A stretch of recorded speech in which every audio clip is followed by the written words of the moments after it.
Bismillahirrahmanirrahim. Dear students, Assalamu alaikum. I am Professor Mazhar and today we are going to discuss SSET ECAT. Let us move to the board.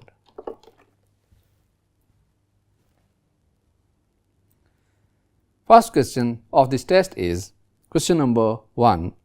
What is the smallest electric force between two charges placed at a distance of 1 meter? अब smallest force तब exist करेगी जब उन दोनों के जो magnitude होगा वो स्मॉलेस्ट होगा और स्मॉलेस्ट मैग्नीट्यूड जब हम देखेंगे तो वो होगा इलेक्ट्रॉन का. सो F इजिकल टू के Q1 Q2 और R स्क्वायर. तो अगर हम दोनों चार्जेस को इलेक्ट्रॉन ले लें in that case it would become E into E square और R स्क्वायर. R क्योंकि 1 मीटर है तो 1 का स्क्वायर 1 ही होगा. K की value 9 into 10 power 9 into 1.6 into 10 power minus 19 whole square. So 1.6 का स्क्वायर बनता है 2.56. So it would become 9 into 2.56 into 10 power 9 minus 10 power minus 19 था तो उसका स्क्वायर बना 10 पावर माइनस 38 तो बन गया 9 माइनस 38.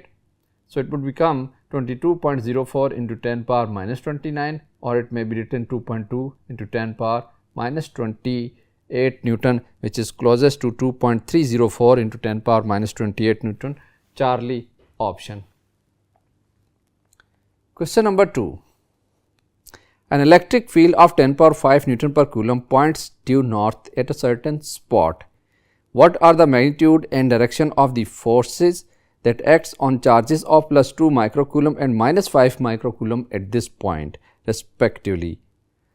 अब हमने इसमें फोर्सेस का मैग्नीट्यूड और डायरेक्शन फाइंड करनी है. एक पॉजिटिव चार्ज है और एक नेगेटिव चार्ज है. अगर हम इनिशियली सपोज इस पॉइंट पे एक पॉजिटिव चार्ज रख दें तो पॉजिटिव चार्ज पे इलेक्ट्रिक फील्ड फोर्स लगाता है in the direction of electric field. In the direction of electric field तो इलेक्ट्रिक फील्ड है ड्यू नॉर्थ तो फोर्स पे लगेगी ड्यू नॉर्थ. तो अगर हम ऑप्शंस देखें तो जिसमें पॉजिटिव चार्ज पहले हम न्यूटन फोर्स हम मैग्नीट्यूड फाइंड कर लेते हैं तो मैग्नीट्यूड होगा Q इंटू ई लेकिन इसको मैं F1 कह देता हूँ तो Q1 into E. It is plus 2 microcoulomb, so 2 into 10 power minus 6 into electric field की value at 10 power 5 Newton per coulomb. So it would become 2 into 10 power minus 1 which is 0.2 Newton due north. अब 0.2 Newton due north कौन C option में है वो हमारे पास है beta option में. तो जिससे हमें वेरीफाई हो जाता है कि इट इज़ बीटा ऑप्शन लेकिन हम दूसरी वैल्यू भी वेरीफाई कर लेते हैं. दूसरा चार्ज नेगेटिव और नेगेटिव पे फोर्स किधर लगेगी. इलेक्ट्रिक फील्ड नेगेटिव चार्ज पे force in the opposite direction लगाता है यानी जो इलेक्ट्रिक फील्ड की डायरेक्शन होती है उसके ऑपोजिट. अब इलेक्ट्रिक फील्ड क्योंकि नॉर्थ की डायरेक्शन पे अगर हम इधर नेगेटिव चार्ज रखें तो उस पे फोर्स लगेगी टूवर्ड्स साउथ. सो मैग्नीट्यूड उसका कितना होगा -5 माइक्रोकूलम है चार्ज तो force would be QE 5 microcoulomb. उसमें हम माइनस को इग्नोर कर सकते हैं फोर्स फाइंड करते हुए इनटू 10 power 5 इलेक्ट्रिक फील्ड की वैल्यू तो it would become 0.5 Newton due south. So beta option is correct. 0.2 Newton due north and 0.5 Newton due south beta option. Question number 3. The work done by an external force in moving charge Q equals 2 microcoulomb from infinity to a point where the electric potential is 10 power 4 volt, alpha 2 into 10 power minus 3 joule, beta 2 into 10 power minus 2 joule, Charlie 2 into 10 power minus 4 joule, delta 2 into 10 power minus 1 joules. Work is equal to Q into V. So 2 into 10 power minus 6 is the value of charge and V is potential 10 power 4. So it would become 2 into 10 power minus 2 joule. Beta option is correct. Question number 4. When 10 power 14 electrons were removed from a neutral metal sphere, the charge on the sphere becomes alpha plus 16 microcoulomb, beta minus 16 microcoulomb, Charlie plus 32 microcoulomb, delta minus 32 microcoulomb. Q equals NE क्योंकि charge जो होता है वो integral multiple of the charge on electron होता है किसी भी body पे, that is charge is quantized. तो नंबर ऑफ इलेक्ट्रॉन्स हेयर हमारे पास हैं 10 पावर 14 और एक इलेक्ट्रॉन पे जो चार्ज है 1.6 into 10 power minus 19, so we would get 1.6 into 10 power minus 5, because minus 19 plus 14 minus 5। अगर हम देखें ऑप्शंस तो ऑप्शंस माइक्रोकूलम में लिखी हुई हैं, तो इसलिए हम इसको 1.6 को 16 बना देते हैं, पॉइंट राइट पे ले आते हैं और इधर पावर को रिड्यूस कर देते हैं 10 power minus 6, so it would become 16 microcoulomb. Alpha option is correct. Question number 5, the force between two charges 6 metre apart is 10 newton. If each charge is moved towards other by 1.5 meter, then the force between them will become alpha 2.5 Newton, beta 40 Newton, Charlie 20 Newton, delta none of these. अगर आप देखें, let us suppose हमारे पास 2 positive charges हैं which are kept at a distance of 6 metre. अगर दोनों को एक दूसरे की तरफ 1.5 मीटर मूव करें तो अब उनके दरमियान डिस्टेंस जो कम हो जाएगा बाय 3 मीटर, क्योंकि 1.5 एक ने भी मूव किया, 1.5 दूसरे ने भी, तो new distance would be 3 metre, यानी कि डिस्टेंस जो होगा उनके दरमियान हाफ हो जाएगा। Since force is inversely proportional to R square, so अगर डिस्टेंस हाफ होगा तो फोर्स वुड बिकम 1/1/2 स्क्वायर, नीचे आर को 1/2 कर देते हैं तो it would become 4, so new force would become 4 times of the initial force 4F। तो इनिशियल फोर्स जो थी इनके दरमियान 10 न्यूटन थी, now it would become 40 Newton. Beta option is correct. Question number 6, a charge of 5 coulomb experiences a force of 500 Newton when it is kept in a uniform electric field. What is the potential difference between 2 points separated by a distance of 1 centimeter? Alpha 10 volt, beta 250 volt, Charlie 1000 volt, delta 2500 volt. E is equal to delta V over delta R, potential gradient. So delta V is equal to E into delta R. अब E तो नहीं given, तो E को हम लिख सकते हैं ऐसे कि F over Q. So F over Q into delta R. F is 5000 Newton, charge is 5 coulomb, delta R is 1 centimeter. So to convert it into meters, we write it 1 over 100. Zeros cancelled out with 0. 5 tens are 50, so we get 10 volt. Alpha option is correct. Question number 7. 4 capacitors are connected as shown.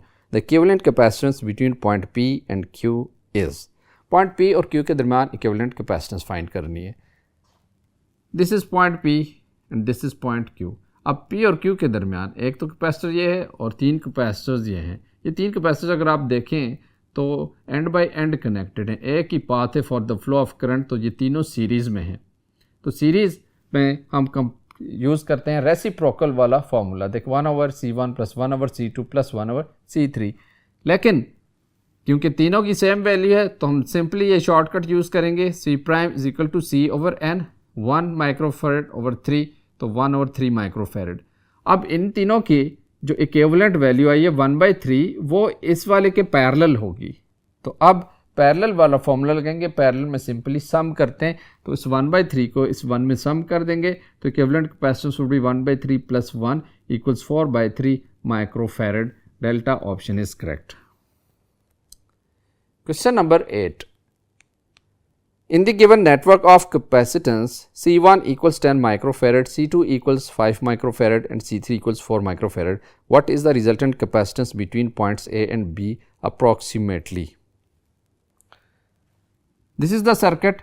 इसमें आप देख सकते हैं कि C1 और C2 parallel में, because इनके दोनों एंड्स एक दूसरे से कनेक्टेड हैं, दोनों एंड्स कनेक्टेड हों तो वो पैरेलल में होते हैं। तो पहले हम इस पैरेलल कॉम्बिनेशन की इक्विवेलेंट फाइंड करते हैं, तो वो बनेगी C prime equal to C1 plus C2, so 10 plus 5 is equal to, इन दोनों की कॉम्बिनेशन बनेगी 15 माइक्रोफेरेड। अब वो जो इन दोनों का कंबाइंड 15 आएगा वो इस C3 के साथ सीरीज़ में आएगा, तो फिर सीरीज़ का फॉर्मूला लगा देंगे इक्विवेलेंट कैपेसिटेंस के लिए, finally C1 into C1 prime over C1 plus C prime जो इन दोनों की इक्विवेलेंट आई है, सो it would become 15 into 4 over 15 plus 4। ये कैलकुलेट करते वक्त अगर सब के साथ माइक्रो हो तो या सब के साथ सेम प्रीफिक्स हो तो हम उसको कैलकुलेशन के दौरान इग्नोर कर सकते हैं और फाइनली जब आंसर आए तो उसके साथ लिख देंगे। तो 15 इंटू 4 ओवर 15 प्लस 4 60 ओवर 19, अगर 19 को हम 20 कंसीडर कर लें, थोड़ा सा राउंड ऑफ कर लें, तो ये 3 आ जाएगा, तो अप्रॉक्सीमेटली 3 के बराबर आंसर हमारा होगा। तो गिवन ऑप्शंस में ये बीटा ऑप्शन बनेगी 3.2 microfarad. Question number 9. A capacitor of capacity C has charge Q and stored energy is E. If the charge is increased to 2Q, the stored energy will be alpha 2E, beta E by 2, Charlie 4E, delta E by 4.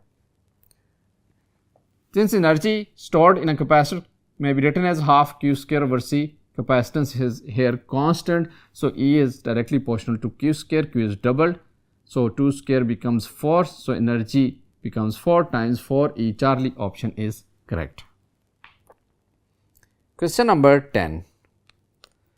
The potential at the surface of a hollow charged sphere is 16 volt. What must be the potential at its center? Alpha minus 16 volt, beta 16 volt, Charlie 0 volt, delta 8 volt.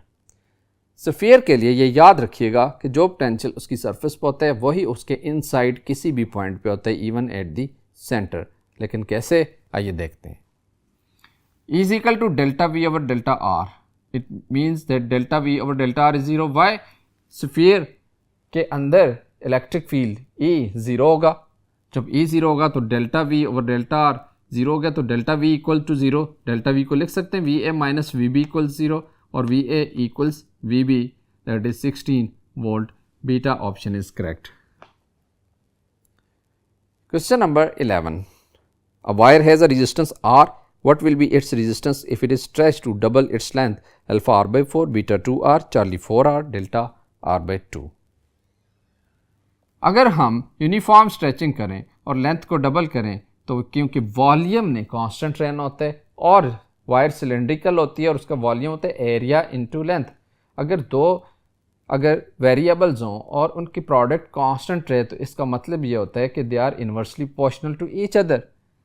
अगर हम length को double करेंगे तो area half हो जाएगा. So R is directly proportional to L over A. क्योंकि rho is constant hair तो उसको मैंने इंक्लूड नहीं किया, तो एल को डबल किया है, एक हाफ हो जाएगा, तो ये हाफ ऊपर आ जाएगा, 2 ज़ा 4 हो जाएगा. So R prime would be 4R. Charlie option is correct. Question number 12. Find the current through 2 ohm and 4 ohm resistances respectively.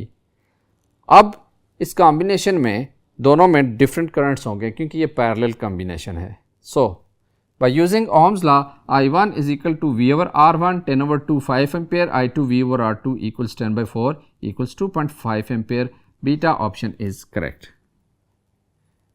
Question number 13. The amount of charge flowing in 2 minutes in a wire of resistance 10 ohm when a potential difference of 20 volt is applied between its ends, alpha 120 coulomb, beta 240 coulomb, Charlie 20 coulomb, delta 4 coulomb. V is equal to IR और I को हम लिख सकते हैं Q by T into R. अब V 20 volt दिया हुआ है, Q हमने फाइंड करना है, रेजिस्टेंस 10, नीचे टाइम 2 मिनट्स है तो उसको सेकंड्स में कन्वर्ट करेंगे 2 into 60. So here 10 cancels out with this, तो हमारे पास आ जाए Q over 12, तो उस 12 को क्रॉस मल्टीप्लाई कर देंगे तो Q equals 20 into 12 240 coulomb. Beta option is correct. For question number 14, let us move to the next board. Question number 14. The charge of an electron is 1.6 into 10 power minus 19 coulomb. How many electrons strike the screen of a cathode ray tube each second when the beam current is 16 milliampere? Alpha 10 power 17, beta 10 power 19, Charlie 10 power minus 17, delta 10 power minus 19. I is equal to Q over T, N E over T, so N is equal to IT over E. तो number of electrons find करने, current 16 milliampere, 16 into 10 power minus 3, time 1 second है तो 1, और electron का charge 1.6 into 10 power minus 19. 1.16 over 1.6 10 हो जाएगा, और 10 into 10 power minus 3 10 power minus 2 और 10 power minus 19 ऊपर जाके plus 19 हो जाएगा, so it would become 10 power 17. Alpha option is correct. Question number 15. The current voltage graph for a given metallic wire at two different temperatures T1 and T2 greater than T1 would be.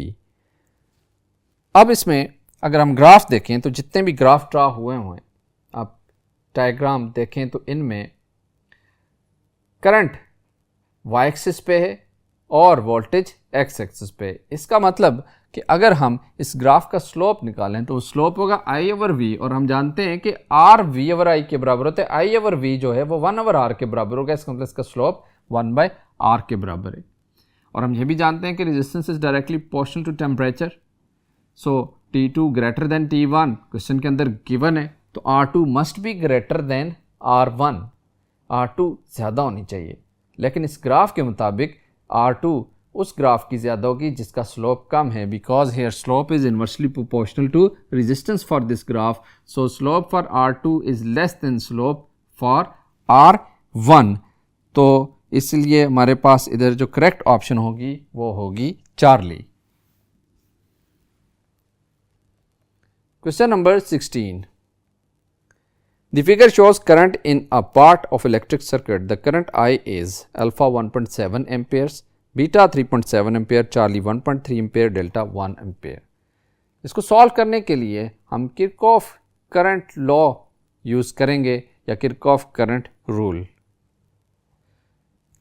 Kirchhoff current rule के मुताबिक अगर हम कोई एक point circuit का select करते हैं तो उसमें जितने इनकमिंग करंट्स होंगे और जितने आउटगोइंग करंट्स होंगे they must be equal, that sum of incoming currents must be equal to sum of outgoing currents, या फिर at a point algebraic sum of all the currents must be zero. उसमें जितने incoming होंगे उनको हम positive लेंगे, जितने outgoing होंगे उनको नेगेटिव लेंगे।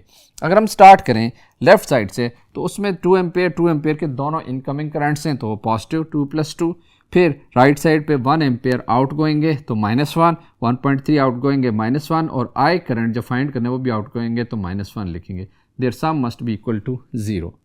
सो 2 + 2 4 -1 + 1.3 बनता है 2.3, तो 4 - 2.3 equals I, so I is equal to 1.7 ampere. Alpha option is correct.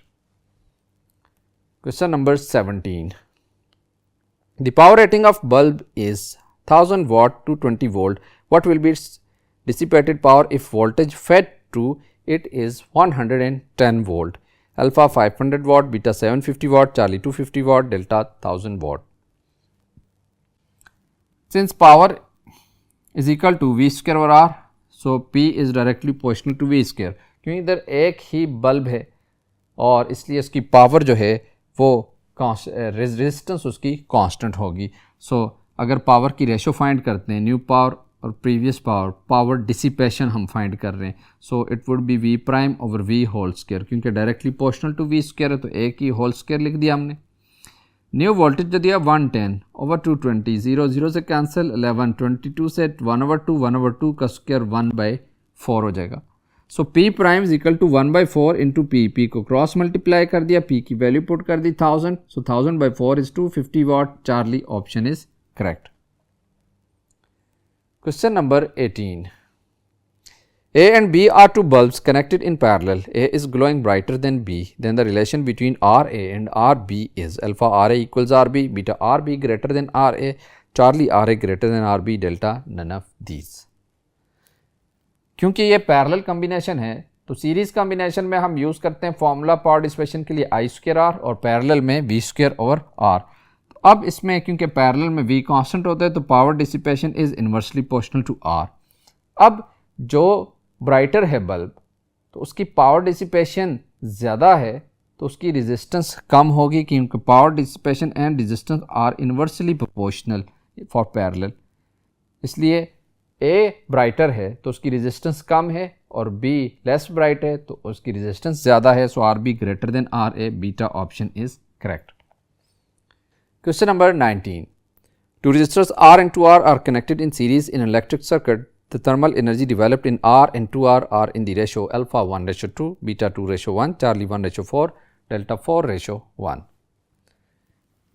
Series के लिए I सेम होगा, हीट प्रोड्यूस I² RT, तो जब रेशो हम निकालेंगे H1/H2 it becomes R1/R2 that is R/2R और 1:2 alpha option is correct. Question number 20. Two resistors R and 2R are connected in parallel in electric circuit. The thermal energy developed in R and 2R are in the ratio alpha 1:2, beta 2:1, Charlie 1:4, delta 4:1. For parallel, heat produced would be V² over RT.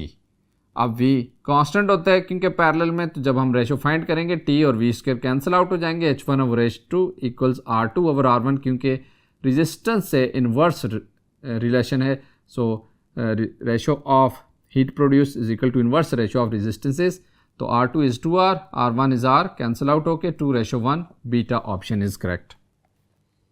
Question number 21, when a charged particle enters in a uniform magnetic field, its kinetic energy alpha may increase, beta may decrease, Charlie may remain constant, delta none of these. Since magnetic field में जब charge enter होगा तो उसके ऊपर क्योंकि किसी किस्म की वर्क डन नहीं होगा, फोर्स एक्ट करेगी but it will change its direction. So इसके मोमेंटम की डायरेक्शन चेंज होगी, वेलोसिटी की डायरेक्शन चेंज होगी, लेकिन वेलोसिटी और मोमेंटम का मैग्नीट्यूड चेंज नहीं होगा। इसी तरह काइनेटिक का एनर्जी का मोमेंटम चेंज नहीं होगा। So it must not decrease और increase. So delta option none of these. Question number 22, if electron's velocity is 2I head plus 3J head and it's subjected to a magnetic field 4K head, then alpha speed of electron will change, beta velocity of electron will change, Charlie and acceleration will be observed in electron, delta both beta and Charlie. अब अगर हम velocity और magnetic field को देखें तो ये दोनों perpendicular हैं क्योंकि magnetic field is along z axis and velocity is in xy plane। तो जब परपेंडिकुलर हैं तो परपेंडिकुलर मैग्नेटिक फील्ड में जब चार्ज पार्टिकल एंटर होगा तो उस पर एक डिफ्लेक्टिंग फोर्स लगेगी जिसके से वो कर्व्ड पाथ या फिर सर्कुलर पाथ में मूव करेगा। उसकी जो स्पीड है वो तो चेंज नहीं होगी, लेकिन वेलोसिटी का भी मैग्नीट्यूड चेंज नहीं होगा, उसकी डायरेक्शन चेंज होगी। That's why we can say velocity of electron will change, और जब वेलोसिटी चेंज होगी तो फिर एक्सेलरेशन भी होगी, उसमें centripetal acceleration. So delta option, that is both beta and Charlie. Question number 23. A 100 turns coil shown in the figure carries a current of 2 ampere in a magnetic field B equals 0.2 Weber per meter square. The torque acting on the coil is. Torque equals BINA. It is the maximum torque when BIN into length into width. It is area. Area is equal to length into width because it is a rectangular coil. B 0.2, I is 2 ampere, N is 100 and area becomes length 10 centimeter तो 0.1 होगी, और width जो है उसकी 8 centimeter तो 0.08. So when we solve it, it becomes 0.32 Newton meter. Alpha option is correct. For question number 24, let us move to the next board. Question number 24. Three long straight wires A and B and C are carrying currents as shown in the figure. Then the resultant force on B is directed alpha towards A, beta towards B, Charlie perpendicular to the plane of paper and outward, delta perpendicular to the plane of paper but inward. ये wire A है, ये B है और ये C है। तो हमने B पे नेट फोर्स फाइंड करनी कि किस डायरेक्शन में होगी, क्योंकि अगर हम देखें B और C कि करंट्स जो हैं वो ऑपोजिट डायरेक्शन में हैं, that's why they would repel each other. तो इसलिए जो सी बी पे फोर्स लगाएगी वो इस तरफ लगेगी, मैं इसको एफ सी कह देता हूँ, और ए और बी के जो करंट्स हैं वो सेम डायरेक्शन में, they will attract each other. तो ए बी को अपनी तरफ अट्रैक्ट करेगी, इस तरफ फोर्स लगाएगी टू द लेफ्ट। अब आप देखें कि ए वायर भी लेफ़्ट पे फोर्स लगा रही है और सी भी उसको रिपेल करती है और लेफ़्ट पे, तो दोनों फोर्सेस का सम अगर देखें तो वो होगा, दोनों की डायरेक्शन है टुवर्ड्स द लेफ़्ट, तो नेट फोर्स की डायरेक्शन भी होगी टू द लेफ़्ट, यानी कि बी पे जो फोर्स लगेगी टू द लेफ़्ट लगेगी towards a. Alpha option is correct. Question number 25. The strength of magnetic field at distance r near a long straight current carrying wire is B. The field at distance r by 2 will be. Since outside the wire magnetic field is equal to mu naught I over 2 pi r, that is B is inversely proportional to r. अगर r को half करेंगे तो B double हो जाएगा। Charlie option is correct. Question number 26. A current of 10 ampere is flowing in a wire of length 1.5 meter. A force of 15 Newton acts on it when it is placed in a uniform magnetic field of 2 Tesla. The angle between the magnetic field and the direction of current is alpha 30 degree, beta 45 degree, Charlie 60 degree, delta 90 degrees. Force on a current carrying conductor F is equal to B L I sin theta. Force is 15, B is 2, L is 1.5 meter, I is 10 sin theta. अब 10 into 1.5 15 होगा, 15 से cut जाएगा, इधर 1 आ जाएगा left पे, और 2 को अगर हम लेफ्ट पे ले जाएं तो sine theta would be equal to 1/2. Sine theta 1/2 होता है at 30 degree. Alpha option is correct. Question number 27. An electronic current flows in a conductor from east to west. The direction of magnetic field at a point above the conductor is alpha towards north, beta towards south, Charlie towards east, delta towards west. Current की direction है from east towards waste. तो normally हम magnetic field की direction find करने के लिए क्या करते हैं, राइट हैंड रूल यूज़ करते हैं. तो इधर हमारे पास दो तरीके हैं, either use right hand rule, keep your thumb in the direction of current and curve your fingers. जब फिंगर्स कर्व करेंगे तो direction of magnetic field above बनेगा टूवर्ड्स नॉर्थ. तो क्योंकि वो कन्वेंशनल करंट के लिए राइट हैंड रूल, इधर इलेक्ट्रॉनिक करंट है, क्वेश्चन में बताया गया है, तो इसलिए हम उसकी ऑपोजिट डायरेक्शन ले लेंगे टूवर्ड्स साउथ. दूसरा तरीका ये है कि यही राइट हैंड रूल हम लेफ्ट हैंड के ज़रिए अप्लाई करें कि लेफ्ट हैंड के थंब की डायरेक्शन रखें टूवर्ड्स द करंट और फिंगर्स को कर्ल करें तो डायरेक्ट हमें वही डायरेक्शन मिल जाएगी जो गिवन है, that is towards south. So beta option is correct. Question number 28. An electron is passing through a region where it experiences perpendicular electric and magnetic forces of magnitude 3 Newton and 4 Newton respectively. The magnitude of Lorentz force is alpha 5 Newton, beta 7 Newton, Charlie 1 Newton, delta 0. FL is equal to FE plus FB. Vector sum of electric and magnetic forces is equal to Lorentz force. क्योंकि दोनों perpendicular हैं तो Pythagoras theorem से इनका magnitude निकालेंगे. Net force is equal to F E square plus F B square 3 square plus 4 square equal to square root of 25, that is 5 newton. Alpha option is correct. Question number 29. What must be the value of angle between vector A and vector B such that the flux becomes square root of 3/2 of maximum value, alpha 15 degree, beta 90 degree, Charlie 30 degree, delta 60 degree. Flux is equal to square root of 3/2 of maximum flux, क्योंकि maximum flux B A होता है तो इधर मैं direct equation बना दी इसकी. अब flux की जनरल इक्वेशन है B A cos theta, so it B A cancels out with B A, we get cos theta is equal to square root of 3/2. तो ये वैल्यू कॉस की तब आती है जब थीटा 30 डिग्री हो. Charlie option is correct. Question number 30. Suppose H1 is the heat generated per second in the filament of a 25 watt to 50 volt lamp and H2 is the heat generated in filament of 50 watt to 50 volt lamp, then H1 over H2 is equal to. Heat generated is equal to power into time, so H1 over H2 is equal to P1 over P2. क्योंकि directly proportional है, time cancel out हो जाएगा, तो P1 25 है, P2 50, it becomes 1/2, so beta option is correct. Dear students, हमने discuss किया एससेट EK 2025. उम्मीद है आपको सब क्वेश्चन समझ आ गए होंगे. इजाज़त चाहता हूँ. अल्लाह हाफिज़.